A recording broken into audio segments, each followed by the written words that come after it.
Jonathan Swift was one of the great writers of the 18th century, a witty man of letters, a writer of many satirical tracts, and a writer of politics.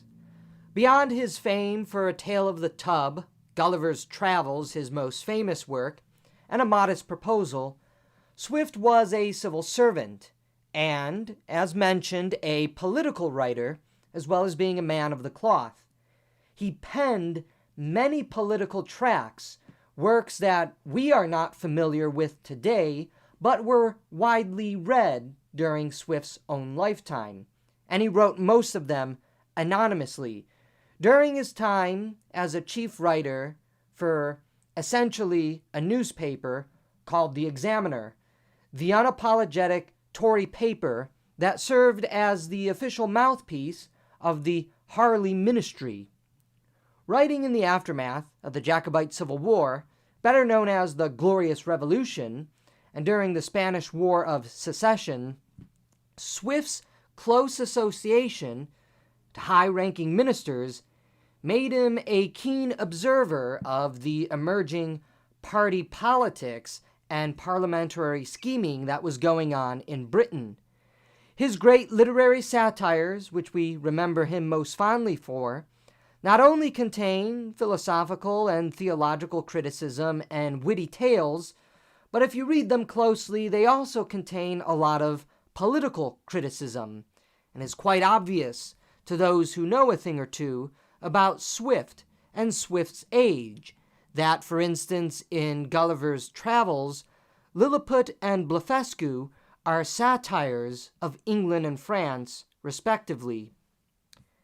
Swift's most famous purely political writing, if we want to call it that, is a discourse of the contests and dissensions between the nobles and the commons in Athens and Rome, an anonymous publication written by the Dean of St. Patrick's Cathedral. Swift can and should be understood as a first-rate political theorist and political philosopher when we recognize the intense commitment and thinking he gave to politics. It can be said that Swift was a man of many contradictions. He was a close friend to the poet Alexander Pope, England's finest poet, who was also a Catholic in a time when Catholicism was harshly suppressed by the English state.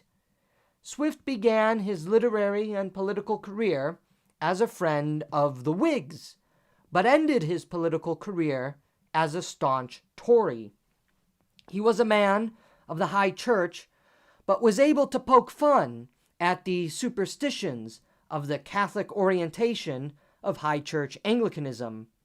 He was a fervent supporter of crown and church, yet his political preference for mixed government and constitutionalism places him as having been sympathetic to the Republican tradition. Swift's conservatism was moral, societal, and, ironically, idealistic. Swift's traditionalism lay not in building upon the Williamite settlement, but in preserving the stability, the Anglican primacy, and the institutions of the English state that already existed prior to the Glorious Revolution. Initially, the Tories included closet Catholics and Jacobites that could roll back the Williamite settlement and cause chaos to erupt in war-weary England and Ireland, the places where the civil wars were most disastrous. Memories of his uncourageous and embarrassing flight from Dublin still lingered in Swift's memory. But as the settlement grew, Swift came to realize that the anti-papist and anti-Jacobite propaganda was, above all, purely hysterical. It was all propaganda. The real threats to the stability of English society lay not in the imaginary Catholic and Jacobite uprisings that seemed to always be on the horizon to the alarmists, but in the radical nonconformist tradition, who served as the primary political base for the Whigs and a thorn in the side of the pretensions of Louis XIV, the King of France, and his ambitions over continental Europe. After all, nonconformists were everywhere in England, and King Louis was consistently waging wars across the continent and threatening English commerce and territorial holdings, the very places that the nonconformists of England depended upon for their growing bourgeois businesses and lifestyle. The nonconformists pioneered a theory of pan-Protestantism to guide Britain into confrontation with France on not only economic and political grounds, but religious ones as well. The realization that it was fellow Protestants who threatened the peace of England and not the imaginary Catholic and Jacobite rebels is what slowly turned Swift away from the Whigs and to the Tories. A discourse of contests and dissensions is better understood as a serious treatment of English politics by using the veil of history to comment on present affairs. And this was actually a very common form of writing in the 18th century, and even in the centuries before it. Much like Machiavelli's discourses on Livy, the art of political commentary in early modern Europe drew on the past to discuss the present, so as to offer the writer plausible deniability if state forces considered it treasonous or a call to insurrection. We must remember that in the 18th century there was no such thing as freedom of speech and freedom of the press. So one of the ways writers circumvented these restrictions was to write on Greece and Rome, thinking that their writings were commentaries on ancient history rather than what they really were, veiled allegories and commentaries on the present. In discussing the nobles and the commons, the Tories and the Whigs in his day, Swift concludes that a mixed polity without political parties would be the surest safeguard for civil and political stability. To American readers, this may seem very familiar to George Washington's farewell address, and of course the American founding fathers were widely read in the English political literature of the decades prior to the American Revolution and leading up to it. Swift's Republican vision is based on how a dynamic balance of the various orders of society come together in a mutual harmony of interests to provide the stability and work important to societal flourishing. But the work is not just a reflection on domestic politics. It is also a work concerning international politics and what later political theorists would term geopolitical realism. Swift understood that the peace and enjoyment of the present was only possible with a balance of power in the international sphere. This should be surprising given the early context in which a discourse on the contests and dissensions was written, during the beginning of the War of the Spanish Succession. England, although it had some colonies, was not the great imperial power that it would become. The great wars and the great powers being fought were principally between those of the continent. But Swift, in calling for a balance of power in the international sphere, was also foreshadowing and very much seeing the future of a strong, united kingdom, a Britain that would be able to rival the powers of the continent and therefore act as a counterbalance to both the pretensions of France and Spain. We should consider in a very telling passage what Swift writes when he says, "Now consider several states in a neighborhood. In order to preserve peace between these states, it is necessary they should be formed into a balance, whereof one or more are able to be directors, who are to divide the rest into equal scales, and upon occasions remove from one into the other, or else fall with their own weight into the lightest, so in a state within itself." What Swift is actually calling for in a balance of power is an internationalism on the part of the British government, realizing the growing strength and power of Britain, a power and strength which could rival the pretensions of France and Spain, but especially France. It is important to achieve a balance of power if we are to have the enjoyment of peace.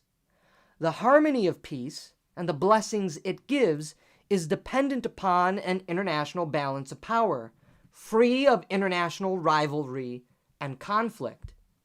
While Swift discoursed on the conflict between Carthage and Rome to underscore his point, again itself a veiled discourse on England and France, or France against the rest of the alliance trying to stop the French absorption of the Spanish crown at the time, his analogy would have been clear to the English audience reading the pamphlet.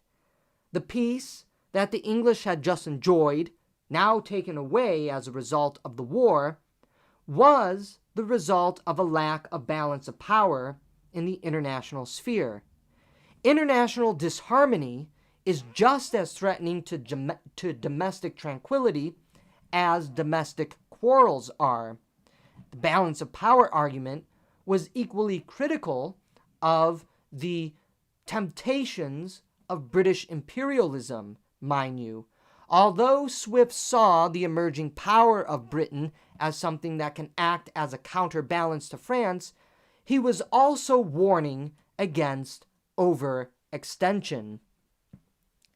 Swift's critique of international rivalry reached a satirical high point in his great story, Travels into Several Remote Nations of the World, better known today as Gulliver's Travels.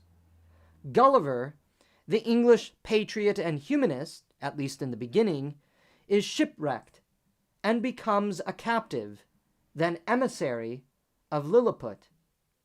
Swift leaves no illusion that the silly aside on Lilliput and Blefuscu is a critique of contemporary European rivalries. "It is to be observed," he writes, "that these ambassadors spoke to me by an interpreter, the languages of both empires differing as much from each other as any two in Europe, and each nation priding itself upon the antiquity, beauty, and energy of their own tongues, with an avowed contempt for that of their neighbor." Moreover, when war erupts between Lilliput and Blefuscu, Gulliver learns that it is over an ancient dispute over which side of an egg is the correct side to crack. He is making fun of the ancient rivalry of England and France, the ancient laws stating who gets to inherit the throne, and he compares it to the stupid idea of which side of the egg should you crack first. While we laugh at the comical elements of this rivalry, with the tininess of both peoples reflecting Swift's own assessment of the pathetic puniness of Enlightenment Europeans and their petty rivalries, Swift's association of international rivalry with ancient disputes and overzealous pride in antiquity and language is meant to convey his views that international conflict is often the result of stupid disputes and pretensions. Here, Swift's idealism is now fully revealed. It is really hard to be civil and respectful to our fellow man. Is it really that difficult? Must we continuously go to war over the most minute and stupid of reasons? Must discourse always devolve into contention and conflict? And Swift, of course, is implying that the answer to all of this is no. We could very much live at peace with each other if we decided to. Swift doesn't just critique international problems in his political writings. He critiques domestic problems as well. During Swift's time as a political connection and writer to the Examiner, he was privileged through his friendship with Whigs, then courtship by the Harley ministry of the Tories, to see the inner workings of English politics. He was left disgusted by the putridity of the pettiness of the political squabbles and schemings he observed. This is reflected in Gulliver's crash course in the laws of Lilliput, including such arcane laws that no one should discharge liquid in the palace, a law that he breaks to save the emperor's palace when burning in a most comical way, for those of us who have read the story. It is also reflected in Gulliver's arrest for treason, an event that alludes to Lord Bolingbroke's arrest for treason and supposed Jacobite sympathy, and his subsequent flight to France to escape Whig witch hunting that was dominating England when the Whigs returned to power. Despite Gulliver's service to the emperor, saving the palace, and thwarting an invasion, when his relationship with the emperor and his chiefs sours, the Lilliputians arrest him on the ancient clause for discharging liquid on the palace grounds. What Swift is commenting on here is how petty those in power really are. You can devote your life to serving your country, protecting it from enemies, even helping those who are now in power. And what are they going to do?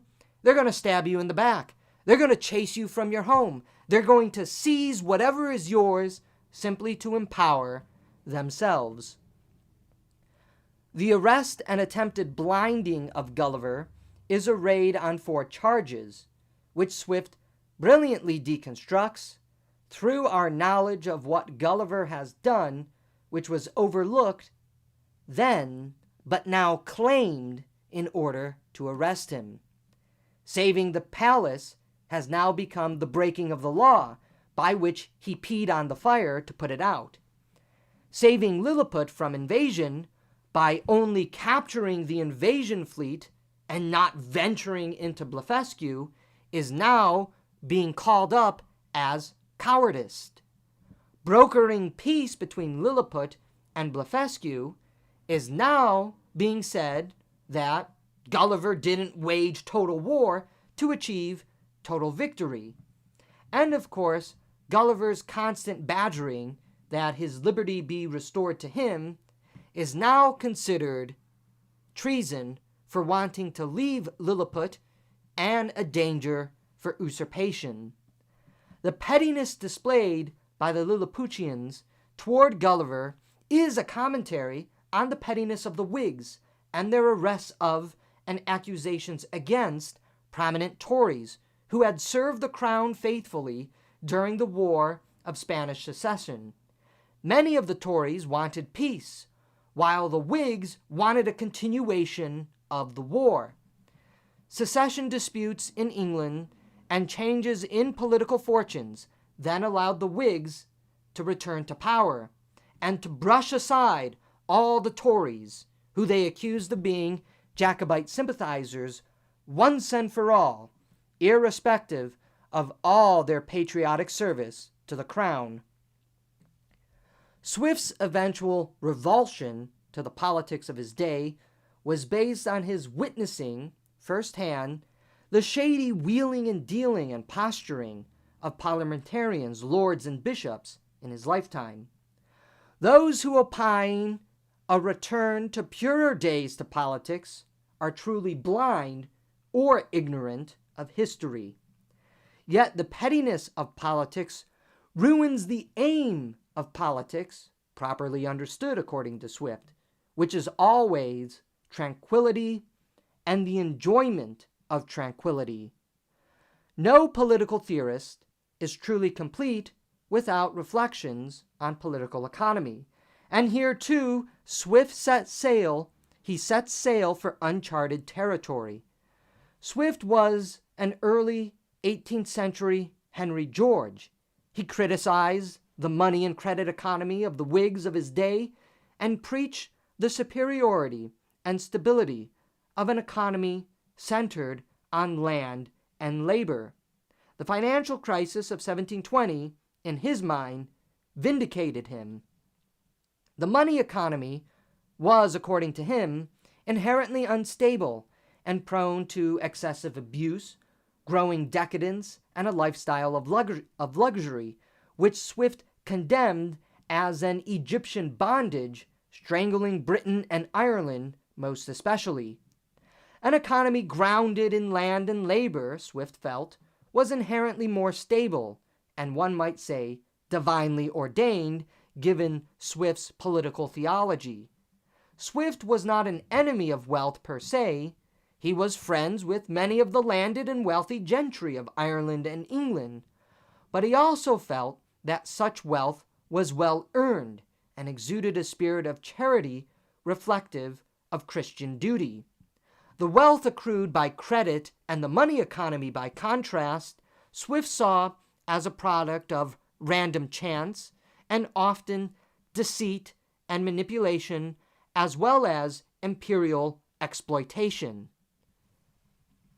In Swift's rumination on politics, we see what the true guiding spirit of his thought is: the want for a beautiful peace, that tranquility which permits an enjoyment of the present.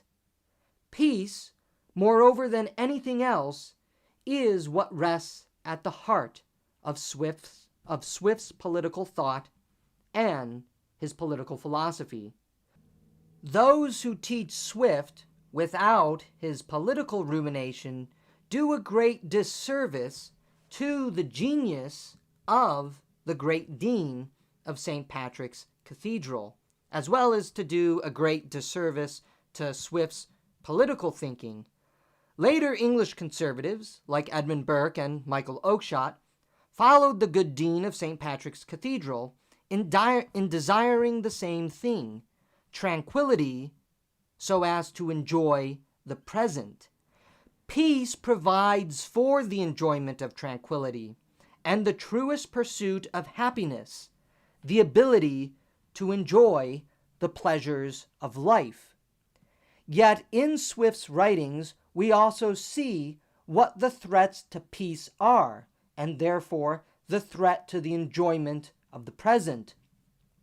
International rivalry, domestic quarreling, party politics, the propaganda of hysteria.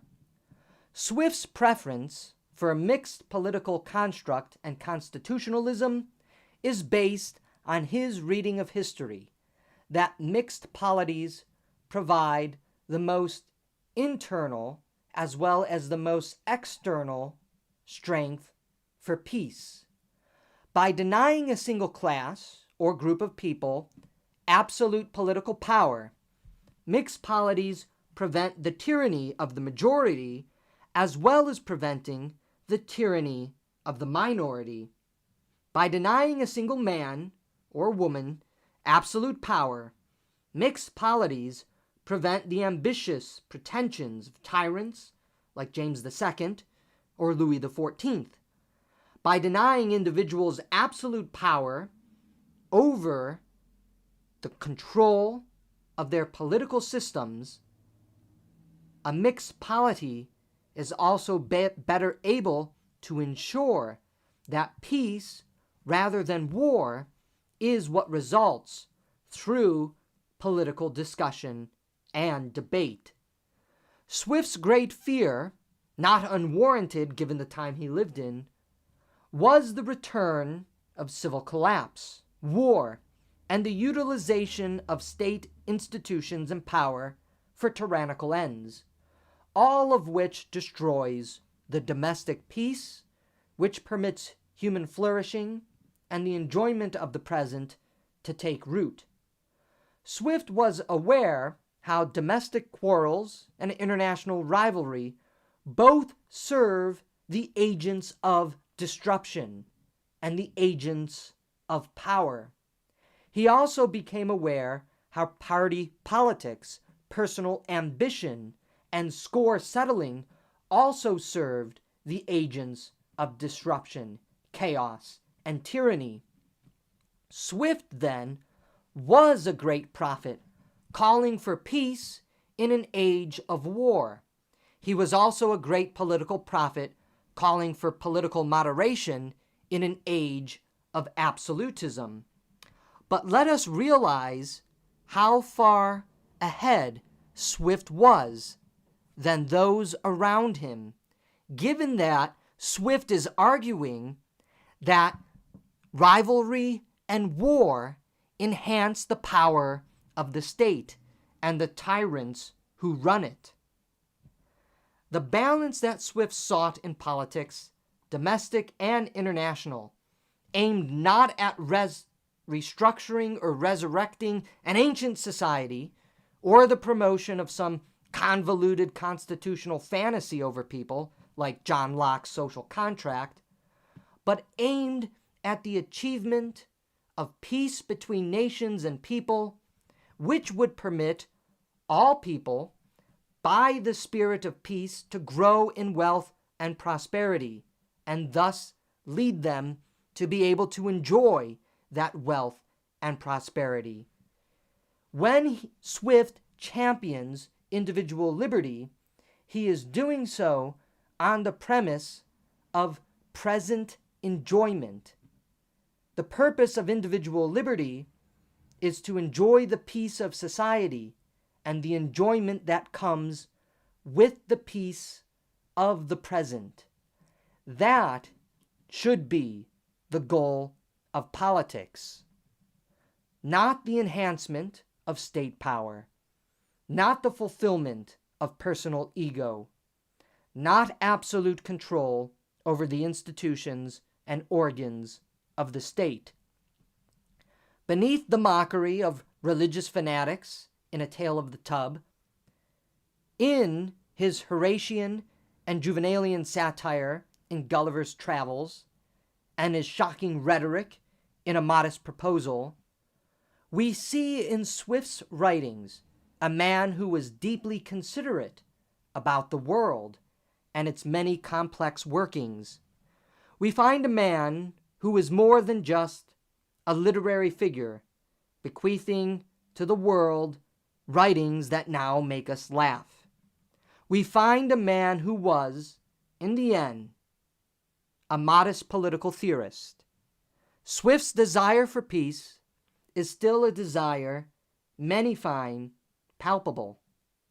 Perhaps we can drink with Swift in camaraderie, or join him in exposing the pettiness and the tininess of our own Lilliputians, the prideful largesse of our contemporary Brobdingnagians, or the insanity of the supposedly rational Laputans and Houyhnhnms who dominate our society and who infect our political offices.